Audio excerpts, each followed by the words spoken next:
अच्छा जी, section number 80 हमारी discussion इस पे होगी, इनकम टैक्स ऑर्डिनेंस 2001 का।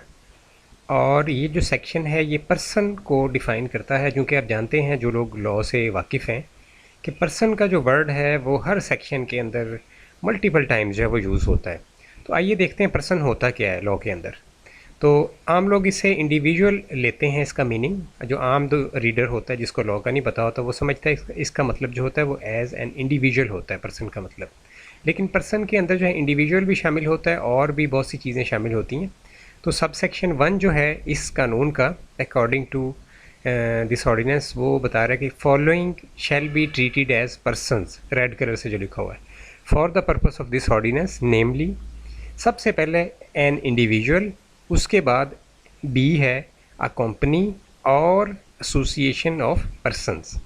ठीक है जी, 3 हो गए। अच्छा जी, अब ये जो कंपनी और एसोसिएशन ऑफ पर्सनस है, इनकॉर्पोरेटेड, फॉर्म्ड, ऑर्गेनाइज्ड और एस्टेब्लिश्ड इन पाकिस्तान और एल्सवेयर।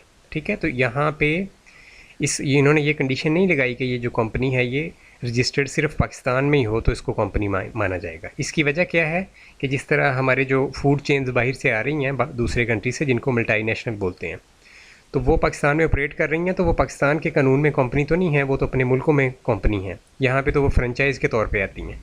ठीक है, तो लेकिन उनको एज अ कंपनी ट्रीट किया जाएगा। अच्छा जी, आगे मूव करते हैं। Federal government, a foreign government, a political sub division of a foreign government और पब्लिक इंटरनेशनल ऑर्गेनाइजेशन। यानी फेडरल गवर्नमेंट को इन्होंने डायरेक्टली जो है एज अ पर्सन ट्रीट किया है। लेकिन जो लोकल गवर्नमेंट है और जो हमारी प्रोविंशियल गवर्नमेंट है उसको कंपनी के अंदर इन्होंने डाला है। आगे आप पढ़ेंगे। ठीक है जी, अ फॉरेन गवर्नमेंट, ठीक है, a political sub division of a foreign government और पब्लिक इंटरनेशनल ऑर्गेनाइजेशन।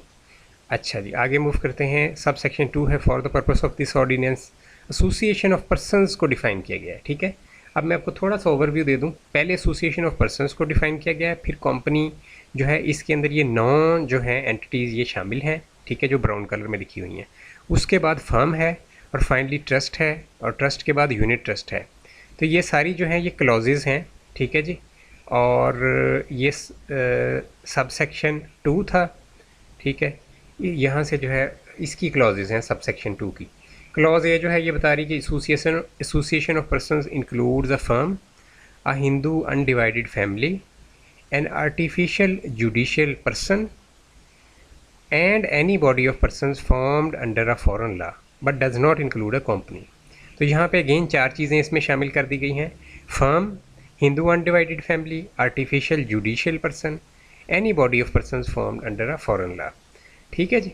अच्छा जी, आगे मूव करते हैं। कंपनी का क्या मतलब होता है, तो कंपनी को भी इसी सेक्शन 80 में डिफाइन किया गया है।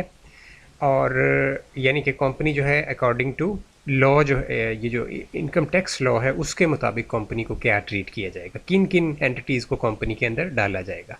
ठीक है, तो ये वो कंपनी नहीं है जो कि कंपनीज एक्ट 2017 के अंदर जो है जो कंपनी थी। यहाँ पे जो कंपनी का मीनिंग है वो 2017 के एक्ट में जो कंपनी थी वो इसका एक पार्ट है। ठीक है, एज अ सब क्लॉज 1 इसकी जो है वो है a company as defined in companies act 2017। तो ये जो कंपनी है जो बेसिकली क्लॉज बी में डिफाइन हुई है इनकम टैक्स ऑर्डिनेंस का, चूँकि ये लॉ है इस वजह से ये इस लॉ के लिए कंपनी के अंदर उन्होंने मल्टीपल एंटिटीज़ को इंक्लूड कर दिया है। जैसे अ बॉडी कॉरपोरेटेड फॉर्म्ड बाय और under any law in force in Pakistan. ठीक है जी। अच्छा जी, ये होगी। उसके बाद मुदारबा हो गया। चौथे जो है सब क्लॉज वो बता रही है कि बॉडी इनकॉर्पोरेटेड बाय और under the law of a country outside Pakistan relating to incorporation of companies. ठीक है, तो मैंने इसके ऑलरेडी बताया कि कोई भी जिस तरह मनी एक्सचेंज की मल्टीपल कंपनीज पाकिस्तान में ऑपरेट कर रही हैं जो हमें पैसे एक्सचेंज करके देती हैं। ठीक है, जो बाहर से रिमिटेंस वगैरह आती है उसके ऊपर जो है वो लोगों को वो रिसीव करते हैं वहाँ ले जाके। ठीक है, तो मैं नाम नहीं लेना चाह रहा, तो आप खुद समझ सकते हैं कि बहुत सी जो है इस तरह करेंसी एक्सचेंज वाले जो जिनको मनी एक्सचेंज या करेंसी एक्सचेंज बोला जाता है। तो ये जो कंपनीज है बाहर से आई हुई हैं, हम जानते हैं दूसरे मुल्कों से, तो उनके लॉ में ये रजिस्टर्ड हैं तो हम भी इनको मानते हैं एज अ कंपनी। ठीक है जी, तो ज़रूरी नहीं कि पाकिस्तान के लॉ में ही अगर रजिस्टर्ड होगी तो फिर कंपनी मानेंगे। Cooperative society, a finance society और any other society, a non profit organisation, यानी टैक्स लॉ के अंदर ये सारे कंपनी के अंदर शामिल हैं। ठीक है जी, इनकम टैक्स लॉ में। A trust, an entity or a body of persons established और कॉन्स्टिट्यूटेड बाय और under any law for time being in force, a foreign association, ठीक है जी। अच्छा, ये ट्रस्ट जो था और एन एंटिटी और अ बॉडी ऑफ पर्सनस, ठीक है जी। अच्छा जी, उसके बाद फॉरेन एसोसिएशन वेदर इनकॉर्पोरेटेड और not which the board has by general और special order declared to be a company for the purpose of ordinance, ठीक है जी। अच्छा जी, उसके बाद ये प्रोविंशियल गवर्नमेंट इसमें इन्होंने शामिल कर ली है, local government in Pakistan, small company as defined in section 2। अच्छा, ये सेक्शन 2 जो है इस ऑर्डिनेंस का 2001 का, ये हमारा जो इनकम टैक्स ऑर्डिनेंस 2001 है, तो वो बताता है स्मॉल कंपनी क्या होती है। अच्छा जी, उसके बाद यानी स्मॉल कंपनी भी इन्होंने यहाँ पे कंपनी के अंदर डाल दी है टैक्स की वजह से, टैक्स की कैलकुलेशन वगैरह करने के लिए और दीगर मकासद के लिए, ठीक है जी। Firm means the relation between persons who have agreed to share the profits of a business carried on by all और any of them acting for all, ठीक है।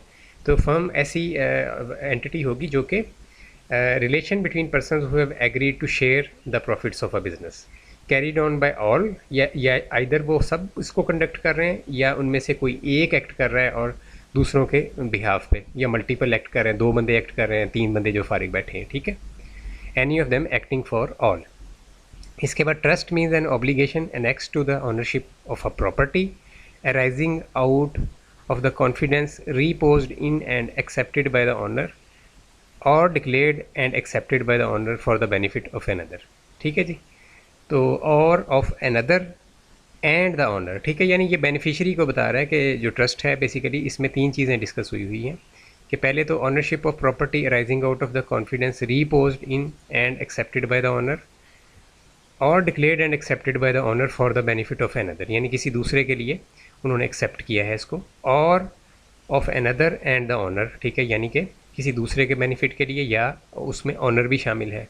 And includes a unit trust. अच्छा जी, unit trust क्या होता है? Means any trust under which beneficial interest are divided into units such that entitlements of beneficiaries to the income और capital are determined by number of units held, ठीक है। Unit trust वो होता है जिसके अंदर beneficial interest are divided into units, कि units beneficial interest को यूनिट्स में डिवाइड कर दिया ताकि जब उसकी इनकम और कैपिटल जो है वो डिटरमिन करना हो तो उस यूनिट्स में फिर उसको डिवाइड कर लिया जाए, ठीक है जी। बेनिफिशरीज़ के लिए इनकम या कैपिटल को उन यूनिट्स में जो यूनिट्स उन्होंने डिसाइड किए इसको यूनिट ट्रस्ट कहते हैं।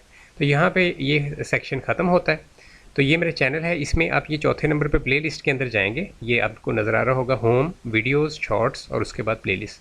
तो उसमें आपको मल्टीपल प्लेलिस्ट मिल जाएंगी, income tax, agricultural tax, 7E सब के बारे में, ठीक है। तो टाइम शॉर्ट है, मैं आपको स्मॉल कंपनी जो है उसको भी इसमें दिखा देता हूँ थोड़ा सा। ये होती है जी स्मॉल कंपनी, ठीक है जी। और इसके अंदर जो है कुछ कंडीशंस हैं, जैसे कैपिटल प्लस अनडिस्ट्रीब्यूटेड रिजर्व जो है वो not exceeding 50 million, has employees not exceeding 250 any time during the year, has annual turnover not exceeding 250 million rupees, is not formed by splitting up or reconstitution of company already in existence, is not a small and medium enterprise as defined in clause 59A। तो ये होती है जी small company, और इसके लिए ये first line में बताया हुआ है अ कंपनी रजिस्टर्ड ऑन और after the first day of July 2005, ठीक है, अंडर द कंपनीज एक्ट 2017। तो ये स्मॉल कंपनी भी मैंने आपको थोड़ा सा, चूँकि इसके अंदर जिक्र आया था तो मैंने सोचा कि एंड में इसको भी तेज़ी में मैं कवर कर देता हूँ, राइट जी।